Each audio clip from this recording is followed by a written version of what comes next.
Assalamualaikum ya auladi al-hibba. Alhamdulillahirabbil alamin.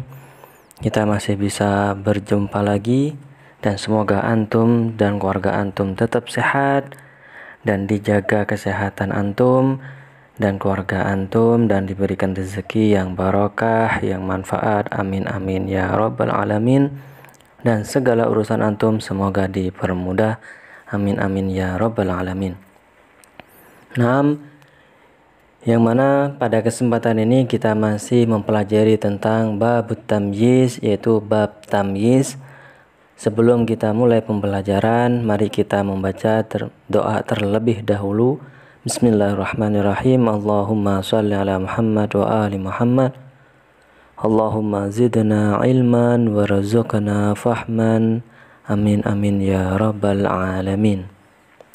Yang mana minggu yang lalu kita menjelaskan tentang definisi tamyiz, yakni at-tamyiz wal ismul al-mansub al-mufassiru lima in bahama minad zawat, yang artinya adalah tamyiz, isim yang dibaca nasab yang menjelaskan hal-hal yang samar pada suatu kalimat. Di sini kita ada contoh ja'a Khalidun ghadiban, yang artinya adalah Khalid datang dalam keadaan marah. Kira-kira contoh ini contoh dari tamyiz atau bukan? Dalam teks atau arti dari ja'a Khalidun ghadiban adalah keadaan marah, sehingga bukan contoh dari tamyiz. Kalau kita perhatikan dalam kalimat ja'a Khalidun, dia sudah kalimat sempurna, bukan hal-hal yang samar, sehingga kita tidak perlu menjelaskan tentang ghadiban. Tapi apa? Ghadiban di situ sebagai hal, menjelaskan keadaan dari Khalid, yaitu sebagai sahibul hal. Kenapa ada hal? Karena untuk menguatkan keadaan pelaku atau objek. Kemudian bagaimana contoh tamyiz?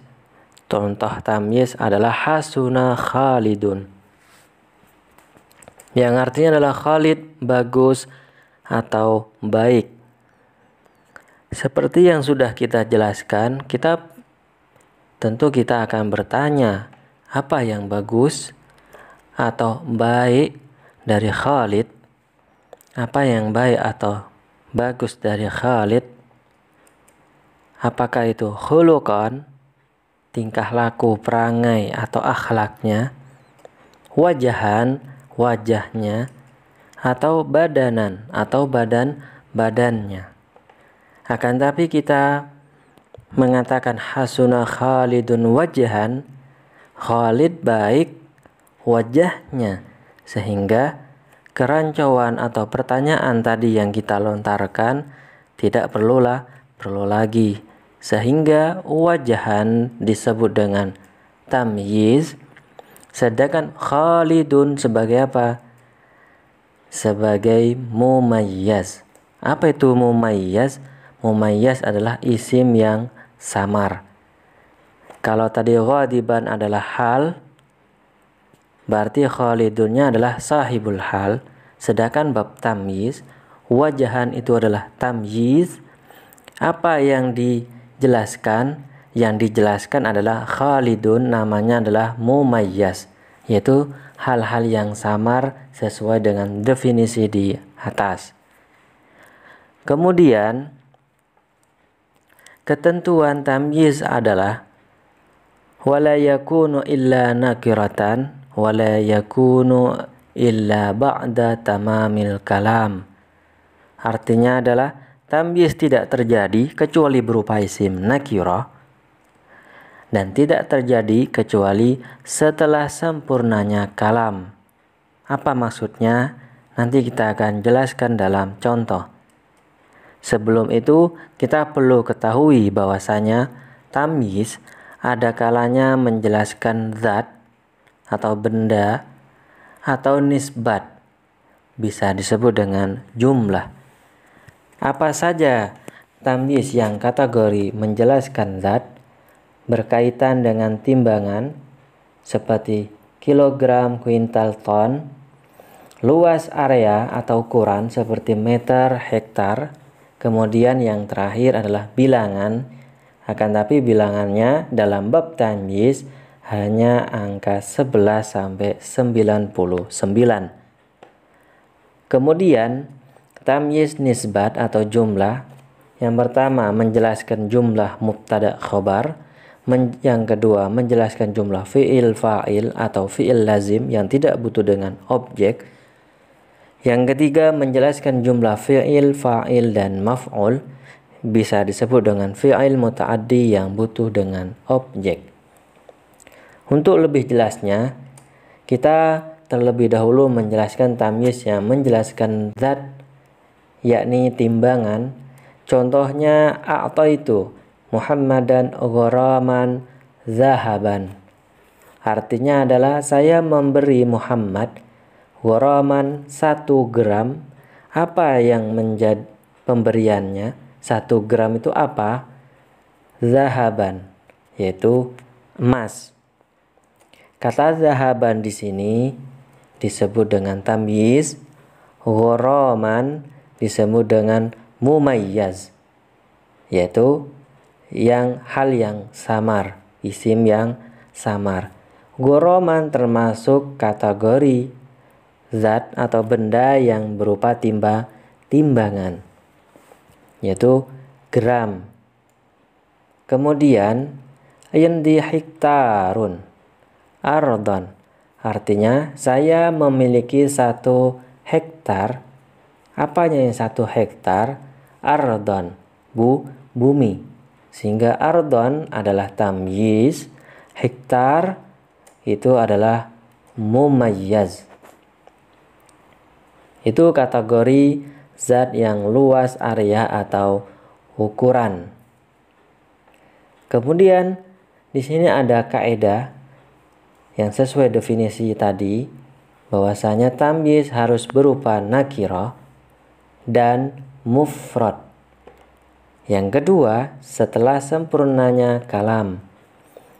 Lafadz a'taitu Muhammadan gharaman adalah kalimat sempurna. A'taitu fi'il fa'il, Muhammadan adalah maf'ul bi, gharaman maf'ul bi yang kedua. Ini adalah sudah kalimat sempurna. Kemudian tamyiznya adalah zahaban. Zahaban di sini berupa nakirah. Apa itu nakirah? Tandanya adalah tanwin. Antum berarti kalau ada tanwin. Dan zahaban adalah mufrad, bukan jamak. Kemudian contoh yang kedua, indi hektarun, dia sudah kalimat sempurna, yaitu mubtada khobar. Kemudian ardon tamyiz, mufrad dan nakirah. Nah, contoh yang selanjutnya, ra'aitu ahada asyara kaukaban. Di sini adalah bentuknya bilangan, yang artinya adalah saya melihat 11 bintang. Kata kaukaban adalah tamyiz, ahada asyar adalah mumayyaz. Jadi perlu dibedakan mana tamyiz dan mumayyaz.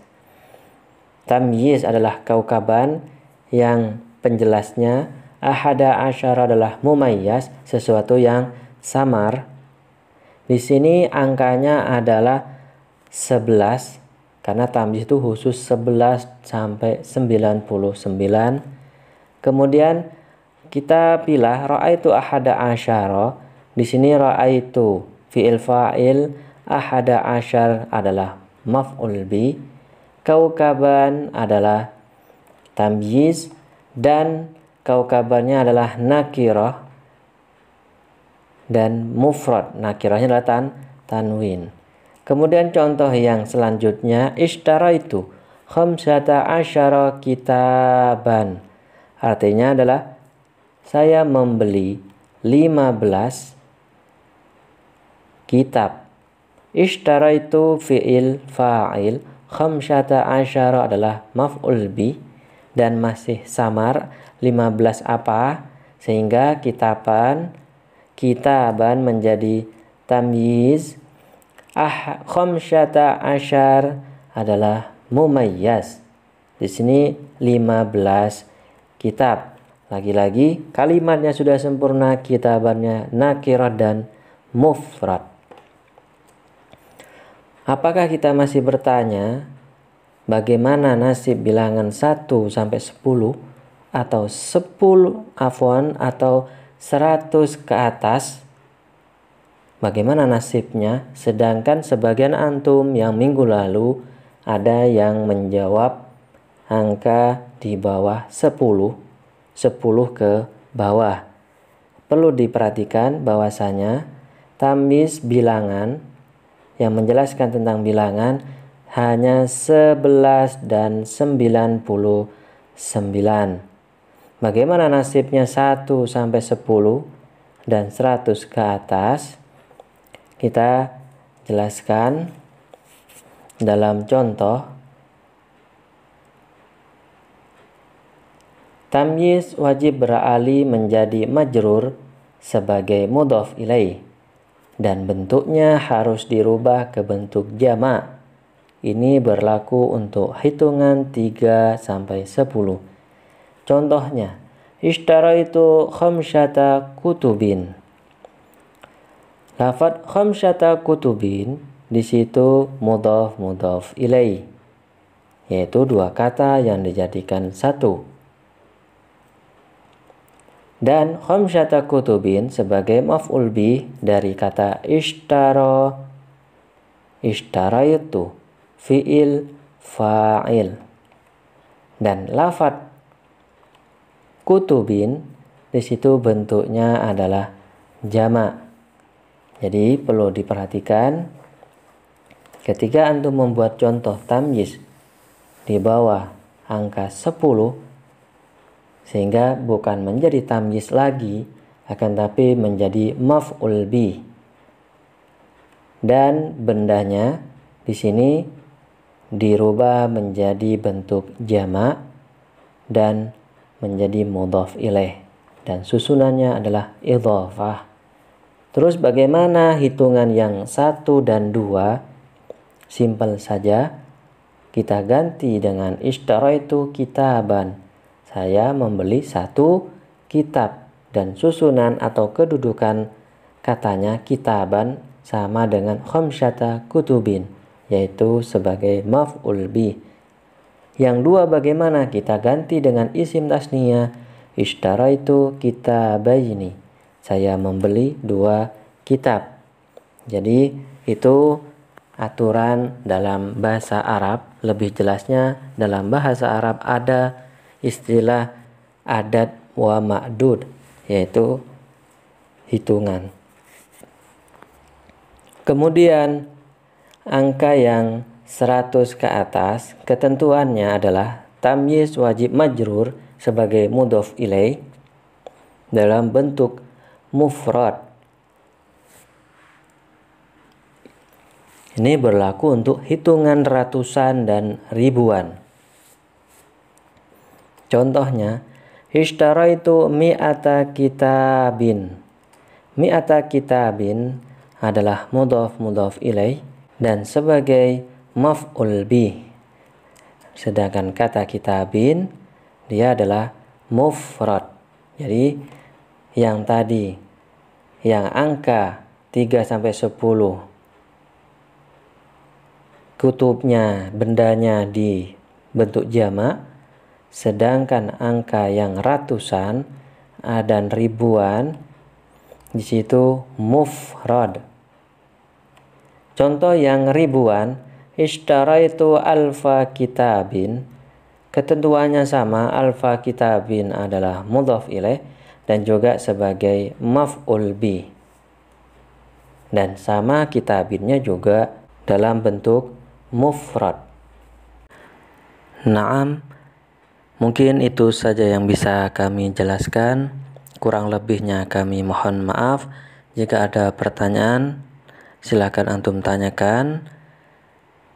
Wallahu a'lam bishawab. Assalamualaikum warahmatullahi wabarakatuh.